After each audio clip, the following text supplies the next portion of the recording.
오늘 하나님께서 우리에게 주시는 거룩한 말씀은 출애굽기 19장 1절에서 6절까지의 말씀입니다. 구약성경 110쪽입니다.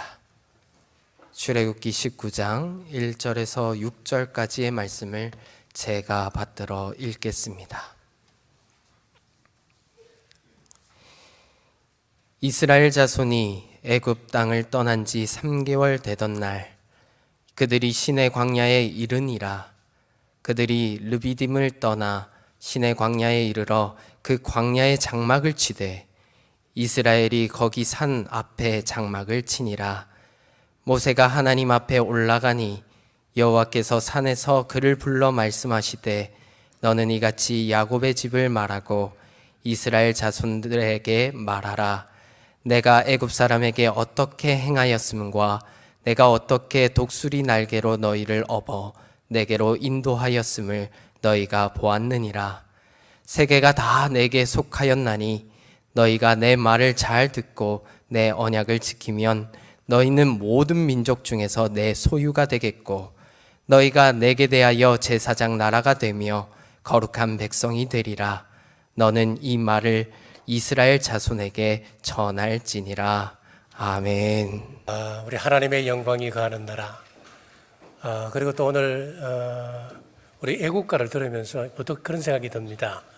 어떻게 우리 애국가에 하나님이 보호하사 우리나라 만세. 우리 대한민국이 기독교 국가가 아니잖아요. 그런데 이런 가사가 있었다고 하는 것은 참 놀라운 일입니다.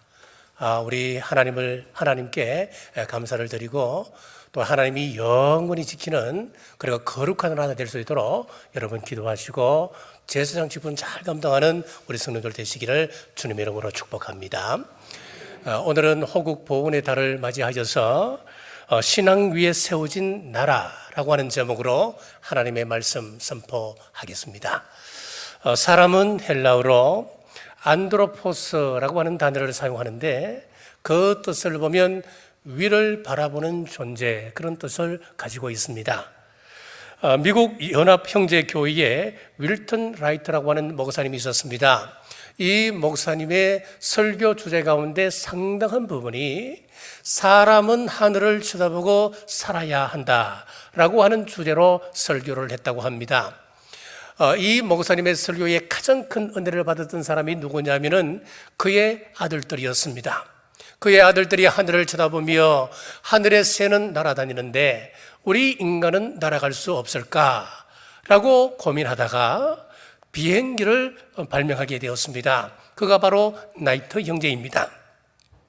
자, 히브리서 11장에 보면 이런 말씀이 있습니다. 믿음은 바라는 것들의 실상이요 보지 못하는 것들의 증거다.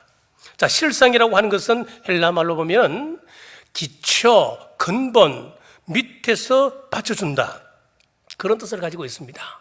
자, 믿음은 우리 인생의 기초가 됩니다. 우리가 바라는 것들을 이루는 근본이 된다고 하는 것입니다. 그리고 또 보지 못하는 것들의 증거라 그랬습니다. 증거라고 하는 것은 확신한다, 그런 뜻을 가지고 있습니다. 믿음이라고 하는 것이 보입니까? 그러나 우리 믿음의 선진들은 보이지 않는 그 믿음을 확신하며 믿음으로 나갔습니다. 이것이 바로 믿음이라고 하는 것입니다. 자, 오늘 본문에 출애굽한 이스라엘 사람들이 하나님의 인도를 받는 과정을 우리는 보게 되는데 황량한 사막 한가운데서 위로 하나님의 약속을 붙들고 믿음으로 나가고 있습니다. 자, 이것은 우리나라가 본받아야 할 표대가 됩니다. 자, 신앙 위에 세워진 나라 첫째, 언약을 체결하셔서 믿음을 갖게 합니다. 3절 말씀입니다. 모세가 하나님 앞에 올라가니 여호와께서 산에서 그를 불러 말씀하시되 너는 이같이 야곱의 집에 말하고 이스라엘 자손들에게 말하라. 자, 하나님은 누구를 만나든지 먼저 그 사람에게 꿈을 심어주십니다. 비전을 심어주셨습니다. 아브라함을 만났을 때 아브라함에게는 아들이 없었습니다. 그런데 그 아브라함에게, 소망 없는 아브라함에게 너는 축복의 근원이 될지다. 그리고 앞으로 내 후손이 하늘의 별처럼 바다의 모래알처럼 많아지게 될 것이다. 자식에 대한 꿈을 심어주셨습니다. 도망가는 야곱을 만났을 때도 하늘과 땅에 맞닿아 있는 사닥다리에 하나님의 사자들이 오르락 내리락 하는 꿈을 꾸주면서 베들, 하나님의 집이 사람들에게 임할 것이다. 하나님의 임재가 사람들에게 임할 것이다. 장차 지어질 성전에 대한 비전을 야곱에게 보여주셨습니다. 요셉을 만났을 때도 해와 달과 별들이 자기에게 절하는 꿈, 형들의 곡식단이 자신의 곡식단에 절하는 꿈을 꾸게 하셨습니다. 자, 그 꿈을 신뢰하는 믿음이 있었기 때문에 사브낫 바니아, 생명의 부양자가 되어서 이스라엘 백성들을 구하는 귀한 역사를 일으키게 되는 것입니다. 본문도 마찬가지입니다. 뜨돌이 유랑민족, 400년 넘게 종살이 하던 민족, 노예 근성이 덕지덕지 붙어있는 이스라엘 족속을 택하여 위대한 백성을 만들고자 하는 꿈을 심으시고 언약을 맺으셨습니다. 어떤 나라의 왕이 거지 아가씨를 사랑했습니다. 그래서 남몰래 왕궁을 빠져나와서 그 아가씨와 데이트를 하고 맛난 음식도 싸먹고 좋은 옷도 사줍니다. 그러던 어느 날 이 거지 아가씨를 왕궁으로 불렀습니다. 그리고 가락지를 끼워주면서 나와 함께 평생 사랑하며 삽시다. 결혼 예식을 올리는 것이었습니다. 이 거지 아가씨에게 있어서 가장 위대한 인생의 전환점은 바로 그 예식장인 것처럼 오늘 이스라엘 백성들에게 있어서 가장 중요한 장소는 바로 시내산이었던 겁니다. 이 시내산의 언약이 있기 전까지 그들은 세상에서 이름 없는, 별 볼 일 없는, 존재감 없는 노예들이었습니다. 그러나 이 언약을 통하여서 존재 가치가 바뀌어지는 전환점이 되었습니다. 우리 모두에게도 이러한 영적인 시내산이 있어야 합니다. 하나님을 만나서 그분 앞에 자신의 인생을 드리는 자리, 그분을 만나 나의 취미가 바뀌고 꿈도 비전도 새로워지고 인생의 목적이 바뀌는 시내산이 우리를 거룩한 하나님의 백성으로 이끌어가는 것입니다. 언약의 주 내용은 이렇습니다. 오직 하나님 신앙이었습니다. 두 신을 섬기지 말라는 것이었습니다. 하나님께서 이스라엘 백성들에게 나도 너희들에게 의지를 지킬 것이니까 너들도 나에게 의지를 지켜다고 하는 것이 언약의 주 내용입니다. 사랑하는 여러분, 우리도 예수님을 믿고 하나님과 언약 관계 속으로 들어왔습니다. 오직 예수님이 구원주심을 우리는 믿게 되었습니다. 성령님께서 내 마음속에 좌정해 계심을 믿게 되었습니다. 영원한 천국 백성됨을 확신케 되었습니다. 하나님과의 언약을 기억하고 비전을 새롭게 하는 우리 모든 성도들 되시길 주님의 이름으로 축복합니다. 자, 두 번째는 독수리처럼 훈련하십니다. 4절 말씀입니다. 내가 애굽 사람에게 어떻게 행하였음과 내가 어떻게 독수리 날개로 너희를 업어 내게로 인도하였음을 너희가 보았느니라. 자, 독수리들은 대개 높은 절벽 바위 틈에 둥지를 턴다고 합니다. 그곳에 알을 낳고 부화를 시키고 때가 되면 그 새끼를 훈련시킵니다. 신명기 32장에 보면은 모세는 독수리 훈련법의 3단계에 대해서 기록하고 있습니다. 신명기 32장 11절 말씀입니다. 우리 함께 같이 읽겠습니다.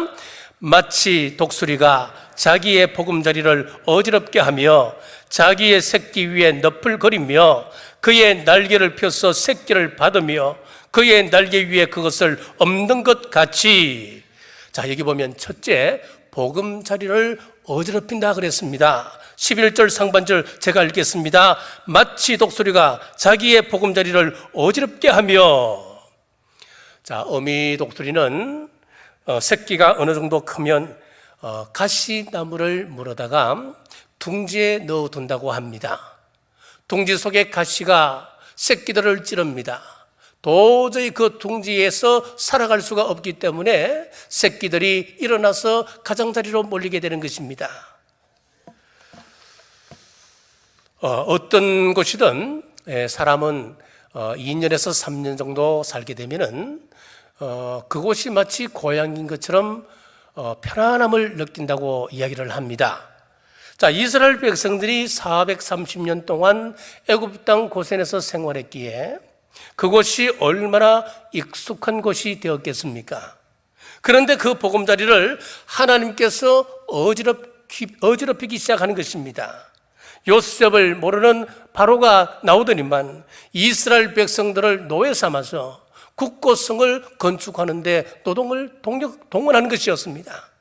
고된 노동에도 인구가 번성게 되었습니다. 이것을 두려워한 바로가 산에 아이를 낳게 되면 나일강 하수에 던져서 죽이게 하고 여자아이가 태어나면 키우라고 하는 것이었습니다. 하나님께서 이스라엘 백성들의 보금자리를 어지럽히기 시작하신 것입니다. 자, 둘째, 그 위에서 너풀거립니다. 11절 중반절 말씀입니다. 자기의 새끼 위에 너풀거리며, 자, 새끼들이 가시에 찔려 피를 흘릴 때에 어미 독수리는 그 둥지 위에서 날개를 너풀거린다고 하는 것입니다. 이것은 새끼들이 불편한 보금자리에서 나와서 날아오를 수 있도록 그 어미 독수리가 새끼들에게 모범을 보이고 있는 것입니다. 아비 독수리나 어미 독수리가 둥지에서 날개를 너풀거리면 그것을 바라보고 있던 새끼들이 본받아서 날개를 너풀거리며 둥지를 떠나게 되는 것입니다. 자, 여기서부터 훈련 3단계에 들어갑니다. 11절 하반절 제가 읽습니다. 그의 날개를 펴서 새끼를 받으며 그의 날개 위에 그것을 엎는 것 같이 새끼 독수리가 날개짓을 하며 창공을 뛰어내리지만은 이내 새끼 독수리는 한없이 추락합니다. 그러다 바위 위에 부딪히려는 순간 어미 독수리는 무선 속도로 하강하여 자신의 날개 위에 새끼를 엎고 다시 하늘로 비상합니다. 자, 우리가 세상을 살다 보면 아기 독수리들이 당하는 것처럼 오만 가지 문제를 만나게 됩니다. 어느 날 갑자기 생각지도 않게 내 몸에 병이 찾아옵니다. 암이라고 하는 겁니다. 잘 되던 사업이 갑자기 꼬이기 시작합니다. 화평하기만 하던 가정에 풍파가 불어오기 시작합니다. 부부관계에 문제가 생기고 자식들이 속을 썩입니다. 평안하던 직장생활이 고통이 되기도 합니다.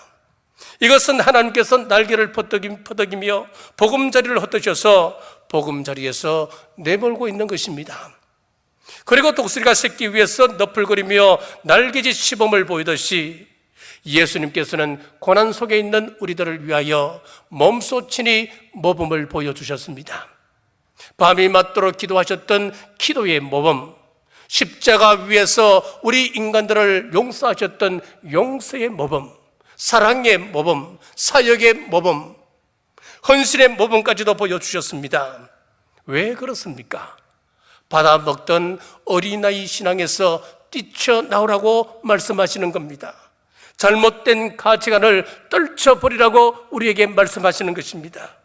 보금자리를 떨치고 나와야 창공을 훨훨 나는 하늘의 제왕이 될 수 있는 것처럼 제약의 자리를 박차고 나와서 하나님의 비전을 이루어가는 하나님의 존귀한 존재가 되어라, 하나님의 자녀가 되어라 말씀하시는 것입니다. 자, 그리하면 하나님께서 자녀 삼으신 백성들은 하나님께서 절대로 땅에 떨어지게 내버려 두지 아니하십니다. 우리 나라 역사를 보십시오. 이를 증명합니다. 우리 역사는 고난의 역사라고 이야기합니다. 고난으로 점철된 역사이기 때문에 우리 민족은 강한 민족성을 가지게 되었다라고 이야기들 합니다. 고인이 되신 이어령 전 장관은 우리 나라 사람처럼 나무를 많이 먹는 민족은 세계적으로도 드물다, 그런 이야기를 했습니다. 우리 한국 사람들이 먹는 나물의 종류는 약 250가지 정도가 된다고 이야기합니다. 자, 예를 들어서 우리 한국 사람들이 좋아하는 이 고사리가 있잖아요. 이 고사리가 캐나다나 미국에서는 식용이 아닙니다. 그거는 동물들이나 먹는 것입니다. 풀입니다. 그런데 우리 대한민국 사람들은 그것을 얼마나 고급 나물로 취급을 합니까? 우리 민족이 이렇게 다양한 종류의 나물을 먹게 된 이유가 어디 있느냐? 먹거리가 부족해서 온갖 종류의 풀을 뜯어 먹었던 거예요. 그래서 우리 한민족의 DNA 속에는 고난을 이기는 유전자가 들어있다, 그런 이야기를 합니다. 우리나라가 931회의 외침을 받고도 생존한 지구상의 유일한 민족이라고 이야기합니다. 국토의 크기로 보나 인구로 보나 지리적으로 보나 중국이라고 하는 큰 용광로 옆에서 이 나라가 지금껏 유지될 수 있다고 하는 것은 기적 중의 기적입니다.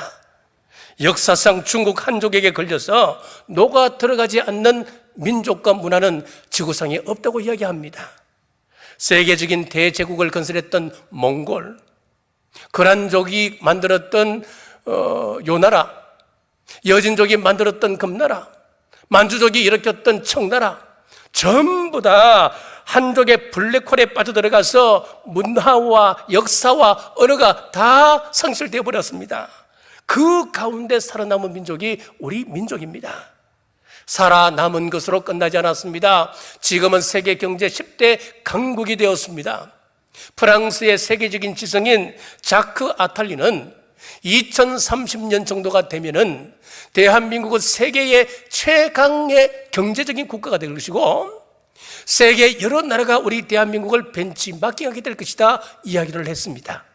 그렇습니다. 그냥 이루어지는 것은 없습니다. 수많은 훈련 속에서 단련된 것이었습니다. 고난이라고 하는 도구로 우리를 훈련시키시고 그 훈련을 통과한 백성들로 한 단계 도약케 하시는 우리 하나님을 찬양하는 여러분 되시길 주님의 이름으로 축복합니다. 세 번째, 순종하면 주시는 약속입니다. 5절에서 6절 말씀 같이 읽겠습니다. 세계가 다 내게 속하였나니 너희가 내 말을 잘 듣고 내 언약을 지키면 너희는 모든 민족 중에서 내 소유가 되겠고 너희가 내게 대하여 제사장 나라가 되며 거룩한 백성이 되리라. 너는 네 말을 이스라엘 자손에게 전할지니라. 아멘. 자, 여기 보면 첫째 약속이 5절입니다. 너희는 모든 민족 중에서 내 소유가 되겠고 라고 했습니다. 출애굽한 이스라엘 백성들에게 가장 시급한 문제가 뭐라고 생각하십니까? 혹 이렇게 생각이 들지 않습니까? 이 민족으로부터 안전을 보장받아야 되지 않겠습니까? 그러니까 안전해야 된다. 광야에서 생활하려고 하면은 의식주 문제가 얼마나 걱정이 되겠습니까? 먹고 자고 입는 문제가 가장 우선되어야 할 것이다. 그런 생각들 하지 않겠습니까? 그런데 이런 문제들은 하나님께서 책임져 주셨습니다. 가장 긴급한 문제는 하나님께서는 무엇으로 보십니까? 애굽에서 가지고 있었던 꼬리표 노예의 근성을 떼버리는 것이었습니다. 부정적이고 패배주의에 사로잡힌 그 민족성, 이 의식을 바꾸는 것이었습니다. 그래서 하나님께서 말씀합니다. 너는 노예가 아니라 나의 보물이라. 너는 애굽의 종이 아니라 사탄의 종이 아니라 이제부터는 나의 존귀한 내 아들이다, 내 소유다라고 우리에게 말씀하셨습니다. 야곱의 야복강에서의 실험 이야기는 너무나 잘 알고 있는 이야기입니다. 야곱이 장차 이스라엘의 위대한 조상이 되기 위해서는 그가 가지고 있었던 꼬리표를 떼는 것이었습니다. 그 사건이 바로 야복강의 실험 사건입니다. 야곱의 이름이 무슨 이름입니까? 발목 잡는 사람 그런 뜻 아닙니까? 사기꾼 그런 뜻 아닙니까? 그 이름이 야곱입니다. 아니, 이스라엘의 조상이 사기꾼이라고 하는 이름을 가지고 있다면 그거 어떻게 받아들이겠습니까? 자, 오랜 세월 동안 외삼촌 집에서 고생하다 고향으로 돌아옵니다. 모든 가족들이 야복강을 건넜습니다마는 하나님께서 야곱만큼은 건너지 못하게 잡아두십니다. 그날 밤에 하나님께서 실험을 걸어오십니다. 밤새도록 실험하다 새벽녘에 하나님께서 야곱의 환도뼈를 칩니다. 환도뼈가 위골되었습니다. 쩔뚝쩔뚝 절기 시작하는 겁니다. 지금까지 야곱은 자신의 재주와 꾀로 못 이룰 일이 없었습니다. 아버지를 속이고 형을 속여서 장작변을 뺏었습니다. 외삼촌을 속여서 외삼촌에게서 큰 부자가 되었습니다.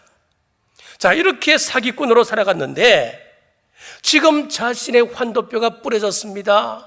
이제는 더 이상 자신의 꾀로, 자신의 능력으로는 아무런 일도 할 수 없는 연약한 존재, 비참한 존재가 되고 말았습니다.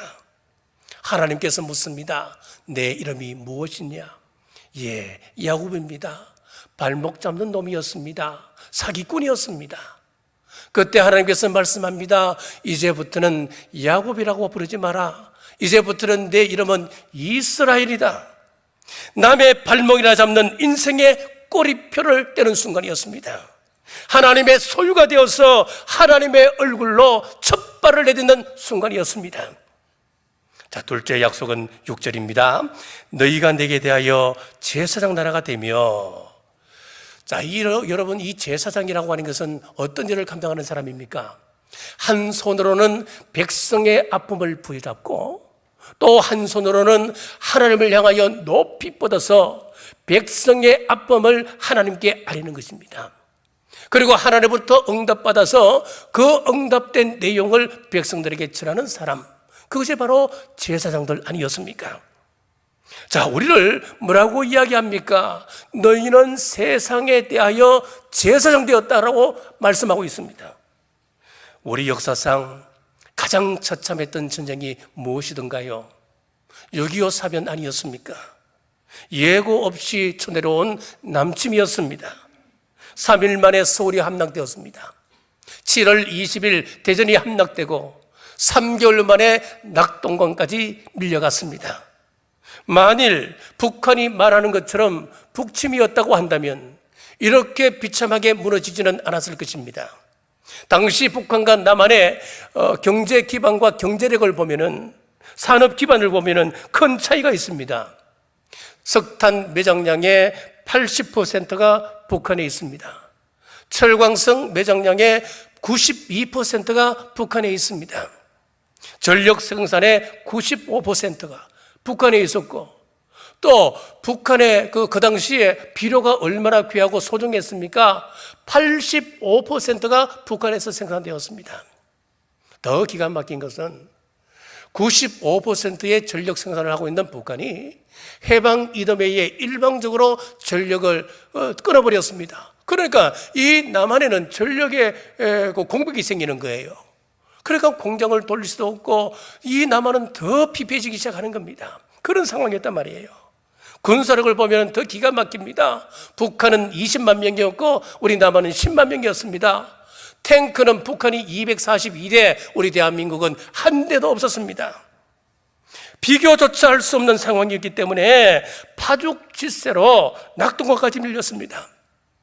유엔군이 조금만 늦게 참전했더라면 대한민국은 공산화되었을 것이고 이 땅의 교회는 사라지고 말았을 것입니다. 그 절체절명의 상황에서 이승만 대통령은 교회 지도자들을 경남도지사 관사에 불러 모았습니다. 여러분, 이제 우리는 하나님밖에 의지할 길이 없습니다. 내 친구 메가더 장군이 비행기를 보내어서 낙동강 전선에 융단 폭격하기로 약속을 했습니다.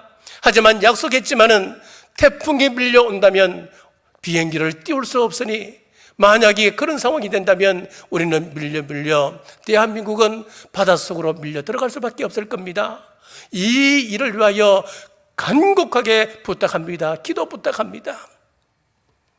자, 그래서 300명의 목사님들과 장로님들이 부산 대신동 초등학교에서 10일 동안 금식 기도했습니다. 8월에서 9월이면 태풍이 연이어 올라오지 않습니까? 태풍이 몰려온다면 비행기가 뜰 수 없고, 비행기가 뜰 수 없다면 일본에서 비행기가 올 수가 없는 거예요. 하나님께서 그 기도를 들으시고 쾌청한 날씨를 주심으로 B-29기 98개가 일본에서 이륙하여서 낙동강 전선에 3일 동안 융단 폭격을 하여서 인민군이 넘어오지 못하도록 저지하게 되었습니다. 이렇게 낙동강 전선은 하나님의 힘으로 지켜졌습니다. 지금 또 우리 대한민국에 가장 필요한 것은 무엇입니까? 자유와 안정 아니겠습니까? 이를 위하여서 제사장 된 우리는 기도해야 합니다. 하나님, 대통령과 영부인에게 하나님을 믿는 믿음을 주옵소서. 강요들 모두가 하나님을 경외하고 하나님 앞에 두려워 무릎 꿇는 강요들 되게 하옵소서. 우리 경주시장님에게 하나님께서 지혜로 충만케 하셔서 경주를 하나님의 도성으로, 하나님 원하시는 아름다운 도시로 잘 이끌어갈 수 있도록 지혜를 주옵소서. 우리는 기도함으로 사회를 향한 제사장적 사명을 감당하시길 주님의 이름으로 축복합니다.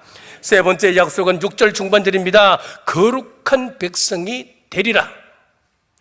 우리 하나님의 백성의 무기가 뭐라고 생각하십니까? 권력입니까? 아니면 지식입니까? 아니면 돈입니까? 아닙니다, 여러분. 우리 그리스도인의 힘이라고 하는 것은 총과 칼이 아니라 거룩입니다. 그런 면에서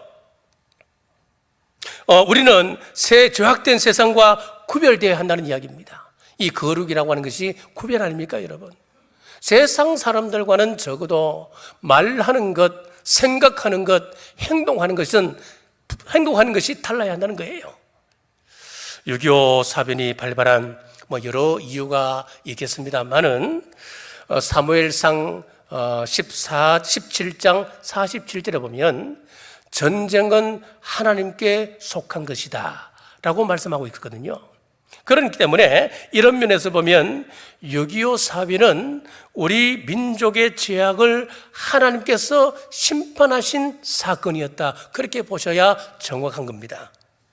자, 평양은 1907년도에 이 한반도 최초로 성령님의 임재가 있었던 그런 도시였습니다.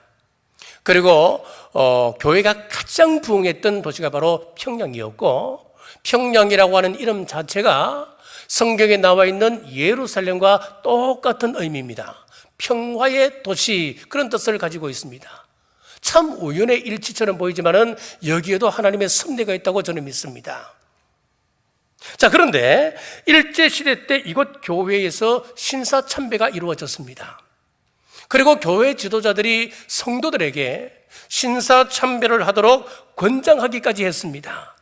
교회가 우상 숭배의 죄를 저질렀습니다. 교회 종을 떼어서 군사 물자로 일본에 바치기도 했습니다. 신사참배 거부하는 목회자를 교회에서 파면했습니다. 그리할 때 이 땅에 6.25 같은 전쟁의 피빈이 나는 그런 아픔을 겪게 되는 것입니다. 하나님의 심판으로 보는 겁니다. 그리고 전쟁 전후에는 치열한 교권 다툼으로 교회들이 분열되기 시작했습니다. 우리 장로교만 보면 이렇습니다. 1953년도에는 4개로 나뉘어져 있었습니다만은 지금 현재 우리 장로교만 보면 130개 이상으로 나누어져 있습니다. 우리는 4만 5천 교회를 세계에 자랑합니다. 그리고 10만의 목회자가 있다고 자랑을 했습니다. 1000만 성도를 자랑했었습니다. 이렇게 외적인 성장을 자랑하는 동안 오직 주님 신앙은 점점 등한시되기 시작했습니다. 이럴 때 우리는 하나님의 징계를 두려워해야 합니다. 왜냐하면 역사는 반복되기 때문에 그렇습니다. 성도들이 거룩성을 상실할 때에 천년 동안 정교의 국가였던 러시아에서 공산주의가 가장 먼저 나타났습니다. 종교개혁의 본산이라 할 수 있는 독일에서 히틀러가 나타났습니다. 로마 교황청에 있는 이탈리아에서 무솔리니 같은 독재자가 나타나 세상을 공포에 떨게 했습니다. 성도가 성도답지 못하면 개인이든 교인이든 그리고 국가이든 하나님의 심판이 맺습니다. 우리 하나님은 하나님을 모르는 백성이 수천 가지 수만 가지 범죄하는 것보다도 하나님을 믿는, 하나님을 아는 성도 한 사람이 짓는 그 한 가지 죄를 더 엄하게 보시는 분이십니다. 아간 한 명의 범죄로 말미암아 이스라엘이 전쟁에서 참패하지 않았습니까? 지금 우리의 신앙을 새롭게 할 때입니다. 나는 너를, 너는 나를 비난하기 전에 성도인 내가 회개하고 하나님 앞에서 거룩한 백성으로 서시길 주님의 이름으로 축복합니다. 자, 이제 선택권이 우리 앞에 있습니다. 과거 제정 러시아는 풍요로운 나라였습니다. 하나님을 믿는 성도가 90% 이상인 나라가 제정 러시아였습니다. 그렇게 잘 살던 나라가 지금은 삼류 국가가 되고 말았습니다.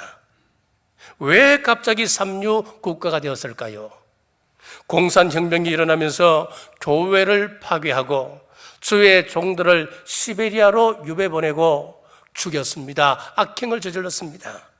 그래서 사가들은 말합니다. 교회를 문 닫았더니 하나님께서 축복의 문을 닫아버렸다라고 말했습니다. 똑같은 한국 땅이지만은 남한 땅에는 풍요롭습니다. 기름집니다. 그런데 북한 땅은 황무한 땅이 되었습니다. 그 땅의 백성들은 잘 먹지 못하여 우리 남한 사람과 신장의 차이가 평균 20cm 정도 차이가 난다는 겁니다. 같은 한 민족 아닙니까? 같은 DNA를 가지고 있었는데 어떻게 이런 일이 벌어질 수 있었습니까?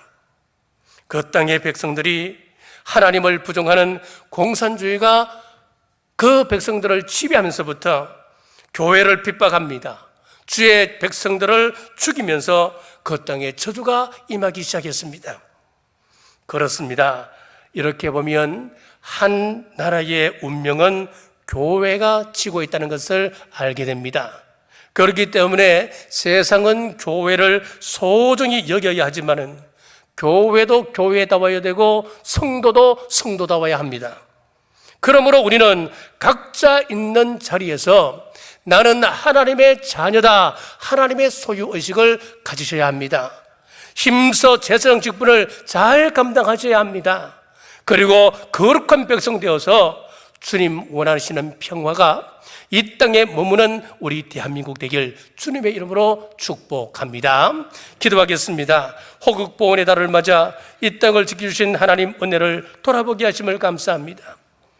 우리 성도 한 사람 한 사람이 오직 주님 신앙과 제사장적 기도와 거룩한 백성 되어 하나님의 은혜가 머무는 우리나라 되어서 다시는 이 땅에 유교 같은 비극이 일어나지 않도록 은혜 더하여 주옵소서. 다시 오실 예수님 이름으로 간절히 기도드리옵나이다. 아멘.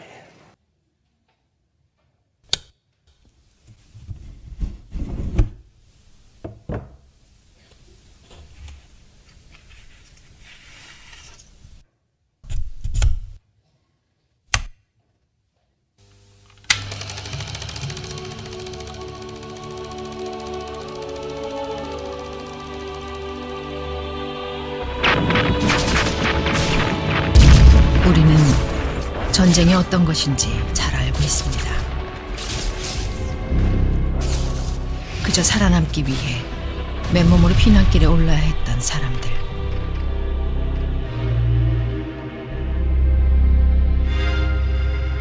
그리고 그 길에 홀로 남겨진 수십만 명의 전쟁 고아와 이산 가족들.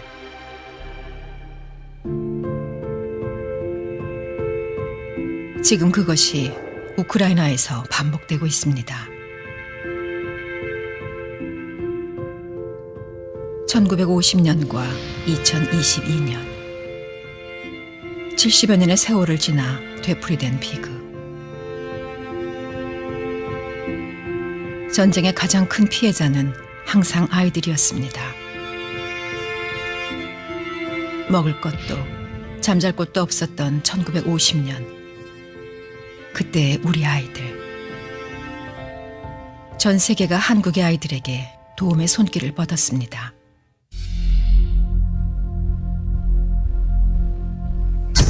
그리고 70여 년이 지난 2022년,